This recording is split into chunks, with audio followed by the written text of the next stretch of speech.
what is the golden age of gaming? Depending on who you ask, you'll get a different answer every time. For some, the edgy badassery of the 2000s gave rise to some truly great games. The Halo trilogy, Resident Evil 4, Silent Hill 2, Metroid Prime, and World of Warcraft, just to name a few. If you ask me, the greatest names of today owe their success to 2010s games, titles like Overwatch, Super Smash Bros. Ultimate, Undertale, Red Dead Redemption 1 and 2, and the 3 greatest Call of Duty games. This is not up for discussion on this channel. Some say the golden age lasted just a few years, while others estimate it to be somewhere between 15 to 25 years long. But there exists an era of video games where game design was founded, an era that set the bedrock for every mechanic and story to be made thereafter. The first era of gaming that explored what a video game truly could be. That era was the 1980s. Now, even though I'm an old man myself, I'm 19 by the way, not even I remember the 1980s. Although sometimes I pretend that I do, with all their, mullets and, Tupperware? The point is, I have no fond nostalgia for hard-boiled 80s games. Sure, I played my fair share of them growing up, as was my father's wishes. We'll get to that, Dad. But the games I mainly spent my time playing were games from the late 90s to the mid-2010s. Even if that's my personal preference, the 1980s were still gaming's golden age. And I think there's one game in particular that explains why. Or should I say, 50 of them.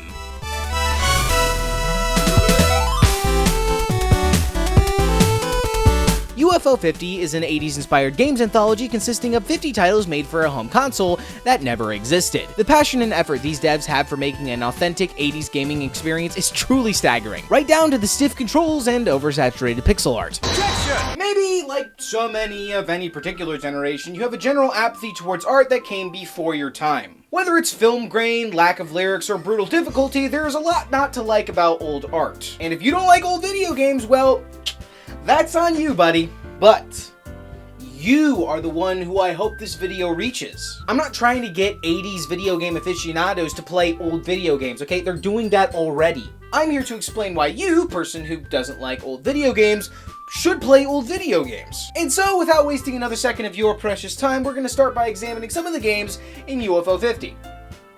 Okay, yeah, that was a lie. By some of them, I meant all of them. Strap in. Barbuta, a difficult, annoying game that mocks you for trying to play it like a goddamn video game. You can explore, buy power-ups, and slash enemies in a style similar to the likes of Castlevania and Metroid. Bug Hunter, a surprisingly innovative grid-based strategy game where you take turns collecting power cells for new abilities. The goal of the game is to eliminate all enemies in a single turn. Difficult, but fair. I personally think this would make a really cool board game. Ninpak, a side-scrolling action platformer where you play as a ninja, strike down enemies with throwing stars, and go for high scores.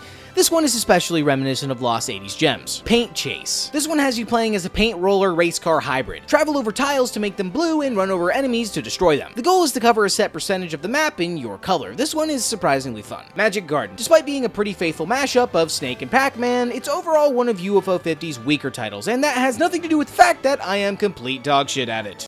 Skill issue. Mortal. Now, this one's fucking weird. You have 20 lives to complete a level, many of which you may choose to voluntarily end in an explosion, a human bullet, or a rock. I wish I was kidding. The main strength of this game comes from using these suicides, also known as rituals, in creative ways to beat the game. This one actually has a surprising amount of depth. I would recommend checking this one out. Velgris, the first game to have a defined story and setting. Okay, I lied. That was Mortal, kinda. Your task is to escape a dungeon by shooting, jumping, and avoiding the vertically side-scrolling floor of spikes. I like this one because the main character reminds me of Samus. Planet Zoldath, an adventure-light resource-gathering and trading game that is less about combat and more about exploration. If that's more up your alley, then you'll enjoy this game more than I ever did.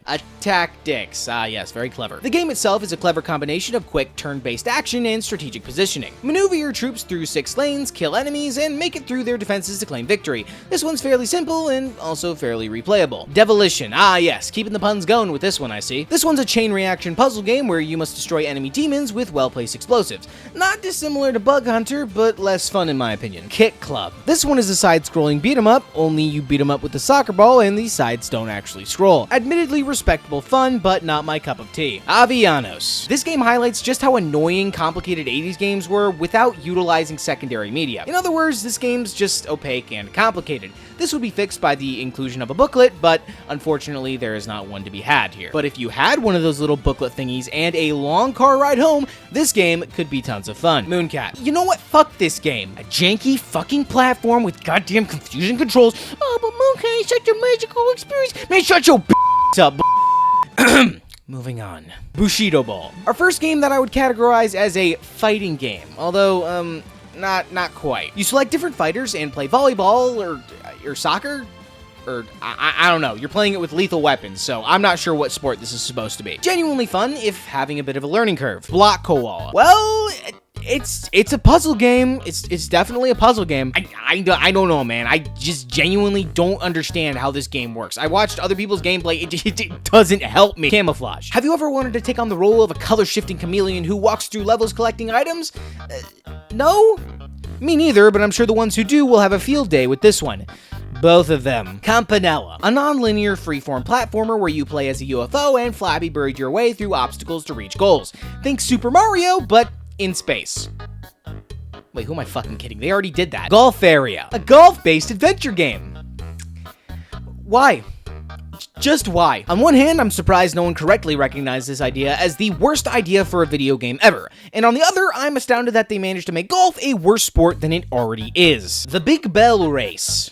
What a name. A neat 2D racing platformer with a decent skill ceiling and real competitive potential. Very simple, pretty fun. Warp Tank, a gimmick puzzle platformer where you teleport across the map to dish out punishment to your foes. Yeah, but outside of the gimmick, which feels kind of meh to me, a very mediocre experience, all things considered. Waldorf's Journey. Join the Flying Walrus Waldorf as he... Join the Flying Walrus Waldorf as he... The Flying Walrus Waldorf as he... God damn it! Waldorf the Flying Walrus... He dies. That's what this game is about. Waldorf the Flying Walrus fucking dies. Porgy. Porgy is a neat little exploration sim that... What's this? Missiles. Fuel tanks. By God, they've done it. Porgy is a Metroidvania. Yes! This is amazing! I feel incredible! I'm awake! I'm wide awake! But not quite. Porgy is less of an unlockable map and more of a series of expeditions, but still, you know, I'll take what I can get. Onion Delivery. Crazy Taxi, but 2D. I have never played Crazy Taxi. Caramel. Side-scrolling arcade shoot-'em-up. Nothing special here. Moving on. Party House, a party management simulator. Your goal is to fill up the room while gaining cash and popularity. I could see this game clicking for other people, but not for me. Hotfoot. Dodgeball. With beanbags on crack. I really don't see the point with this one. Something about it just doesn't feel very satisfying to play, and it doesn't have much of a gimmick outside being just a regular dodgeball simulator. Yeah, this one just doesn't work for me. Divers. Hail Divers! Interestingly, this one is our first RPG, and not a half bad one at that. Underwater exploration combined with a brutal difficulty makes for a passable, even enjoyable retro RPG experience. Rail Heist, a western-themed game with gameplay that's a strange hybrid of turn-based mechanics and side-scrolling action. Definitely a fun game if you take time to learn the mechanics, unless you're me and you don't, in which case the game is boring. Vanger. I'm gonna say Vanger. Any Metroidvania in this collection is another win in my book. Vanger is a brutally difficult but more traditional adventure that is fairly reminiscent of Metroid. Also, there's the added gimmick of gravity reversal on a double jump, and if that sounds fun to you, then I'd strongly encourage you to give this one a shot. Rock On Island. This one is a tower defense game.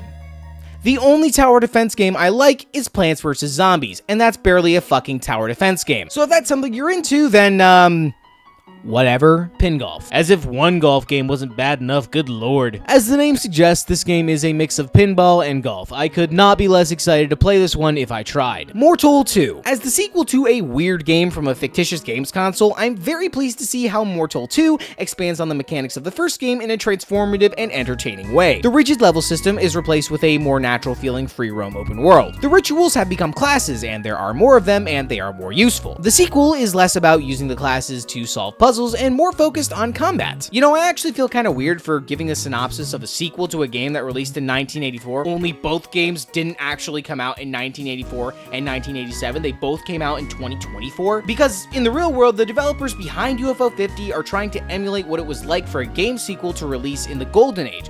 You know, far more improved graphics, far improved and more defined gameplay, and much more plausibility. To give a real-world example, we can compare 1983's Mario Bros. To 1985's Super Mario Bros. The difference between the two games is indeed super. 1983's Mario Bros. Was an arcade game, and that really shows in its design. The only two mechanics are running and jumping, and every level is the same layout with different enemies. The game is shallow, difficult, and, dare I say, fairly unfun. However, this changed only 2 short years later with Super Mario Mario Brothers in 1985. Suddenly, you could not only run, but also sprint. You could collect mushrooms that made you twice as tall, flowers that allowed you to shoot flames, and flashing stars that granted invincibility. There were now unique and handcrafted levels, varying the difficulty far more than the first game. You can now even fight your way into a castle, slay a fire-breathing dragon, rescue the princess, and have sex on horseback while riding into the sunset. Okay, maybe not the last one, but the amount of things that were added in Super Mario Bros. That weren't in the original is truly staggering. Let's list a few of them. Different levels. Added 2 additional ways to kill enemies via fire, flower, and stomping. Breakable blocks. Power-up blocks. Variable movement speeds. Tons of new music tracks. Tighter movement. Boss battles. And so much more. Today, such staples are expected of modern 2D platformers. But in the 80s, I have to stress that these were brand new, unheard of game mechanics. Games like Super Mario Bros. Literally invented the core mechanics of game design and set the bedrock for so many more games to come. As such, many 90s games are these concepts, but in their purest, rawest form. But enough about that. We got 20 more games to go over. Let's just get that out of the way. Fist Hell. Finally, our first proper side-scrolling beat-em-up. You know, I actually wish these games weren't such a dying breed. A good SSBMU is a simple but beloved gem that remains easy to learn, but difficult to master. The zombie-smashing Double Dragon clone gets my outstanding seal of approval. Overbold. An isometric wave-based shoot-em-up, interestingly set in the same world as Velgris. Although the two games have very little in common gameplay-wise, they share the same protagonist. I don't see a lot of games do this, and especially not in the 80s. Campanella 2. Basically the same as the last game, only now you can disembark from your ship to shoot aliens and take fall damage. Listen, if this were the real world, I don't think people would have found Campanella 1 interesting enough to get a sequel. I'm just saying. Hyper Contender. Another almost but not quite fighting game. You know what? Actually, fuck it, we'll count this one. Instead of depleting a health bar, you take turns knocking the rings out of each other with attacks and then collecting those rings towards a set total for a win. Unique and fun in its own right, I guess, but I just wish there could be a traditional fighting game in here somewhere. Please. Valbrace, a proto first-person RPG. I personally don't have a ton of nostalgia for these kinds of games, but if you do, I'm sure you'll get a fair bit of enjoyment out of this one. Rakshasa, an intensely difficult action platformer that reminds me a lot of Ghosts and Goblins. I fucking hated Ghosts and Goblins. Star Wars Spear, 2D spacecraft shoot 'em up. Full stop. Grimstone. Now we're fucking cooking. Grimstone is gas. Plain and simple. You know, I get seriously nostalgic for the old Final Fantasy titles, and Grimstone captures their magic perfectly. What? Oh, that's right. You're wondering why some Gen Z kid is sucking the cock of 90s JRPGs. What the fuck was that sentence? It's actually all because of my dad, who was a hard-boiled Reformed Christian scholar. He was adamant that I do things that built character. As such, for long periods of my life, the only games that I played were old video games, and of those, I liked 80s and 90s JRPGs the most. Those times shaped a lot of what I care about in games today. Actually, there was this one time where my mom didn't allow me to play any game that came out before the year 2000. And that was the year where I asked my dad to buy me Final Fantasy VII for my birthday. My mom just took one look at that 1997 release date and she was like, is this fucking close? But she ended up allowing it, and I'm glad that she did. I also wanted to play Dead Space as a kid, and no, they didn't. That one didn't fly. You know, it really sucks when your parents don't let you play the games that you want to play. On the bright side, at least I don't have shit taste in gaming. Lords of Disconia. Again, another weird one. This one is strategy combined with...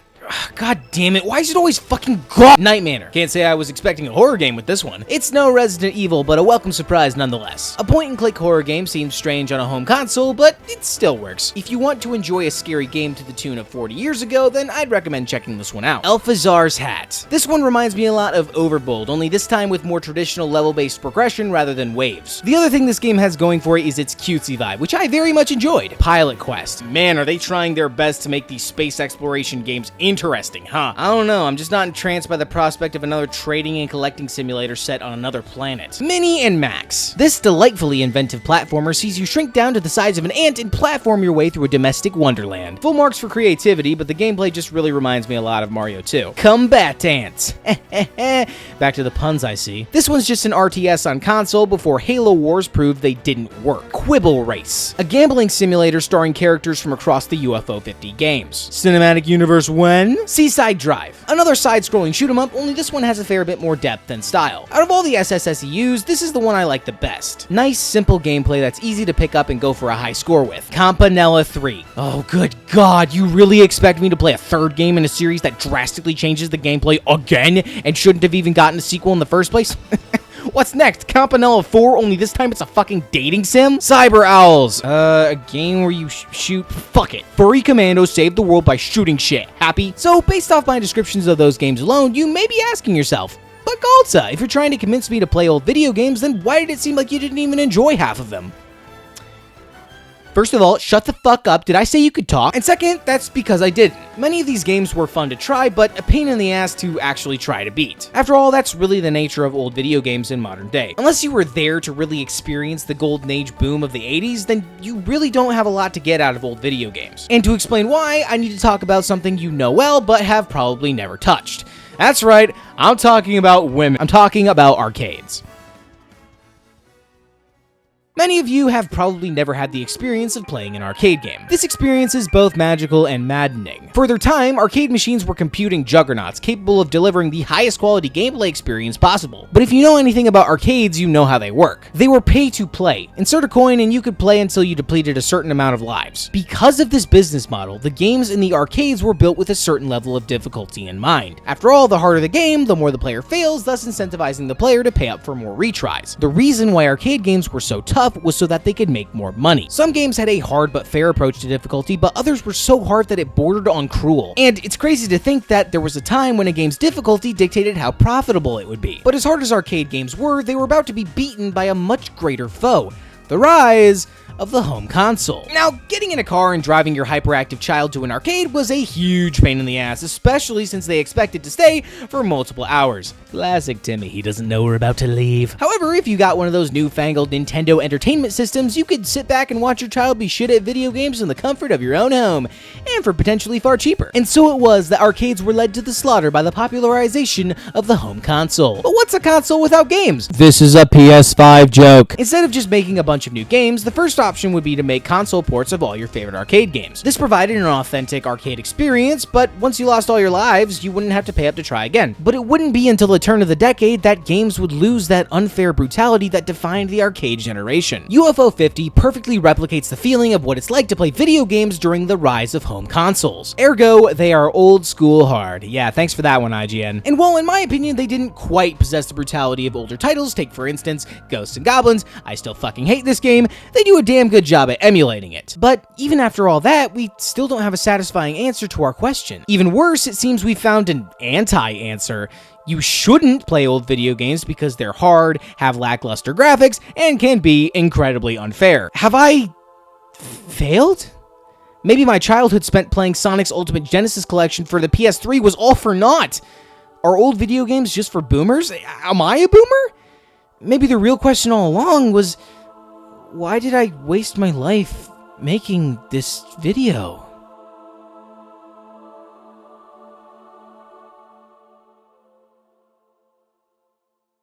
Four teenagers sneak out under a starlit sky towards an ethereal indoor pool. An air of anticipation hangs high in their midst as they break in, eyes alight with mischief. They have no fears, no regrets, but they soon will. The youths frolic in the radiant, almost otherworldly blue that surrounds them, splashing in the water and enjoying forbidden delights. Well, 3 of them. The fourth, a timid lass, refuses to take her clothes off or engage with her friends at all. She grows distant, then hunched over. She is not shy, she is in pain. Her friends rush to comfort her, but it's wrong. Everything is wrong.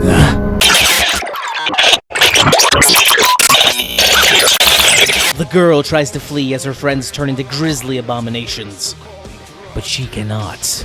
Things cannot go back to the way they were before. In her desperation, the girl flees into the pool itself. She drifts deeper and deeper. She reaches the bottom. She drifts deeper still. Finally, she emerges from the pool into a strange, eldritch world.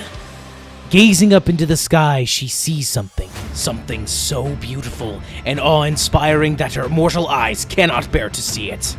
She is cast out, her eyes and mind broken by the mere presence of this unspeakable power. And that is the end. That is the end of Die Fantasy.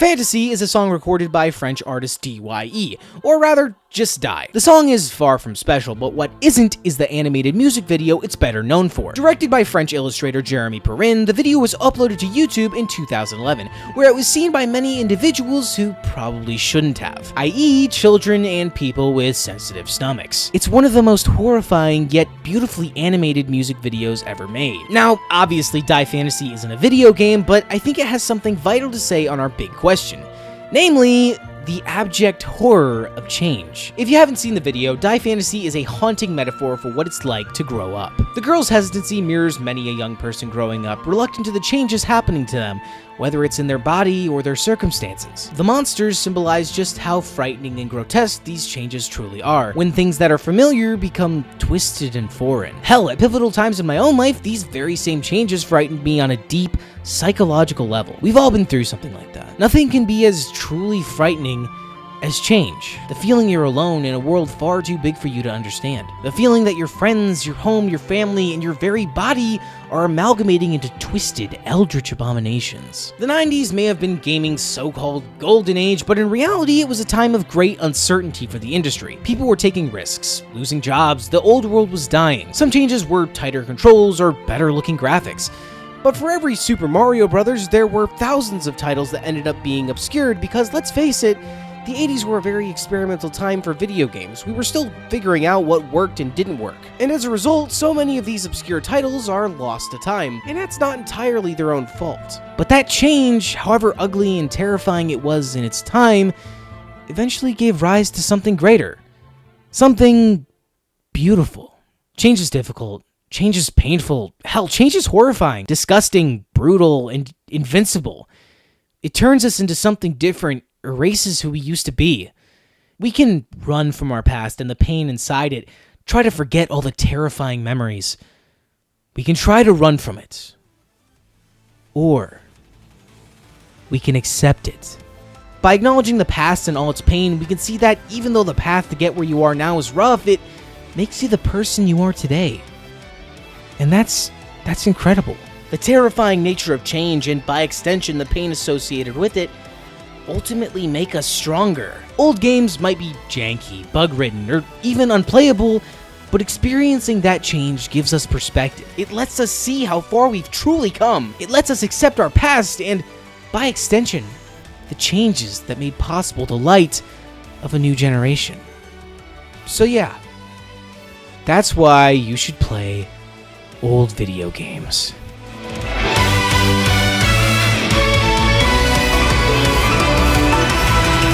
Anyway, that's it for the video. Again, thank you for making it to the end. And since you did, it wouldn't hurt to, drop a like and a subscribe. Please, please, please, please. Anyway, love you, fuck you, and goodbye.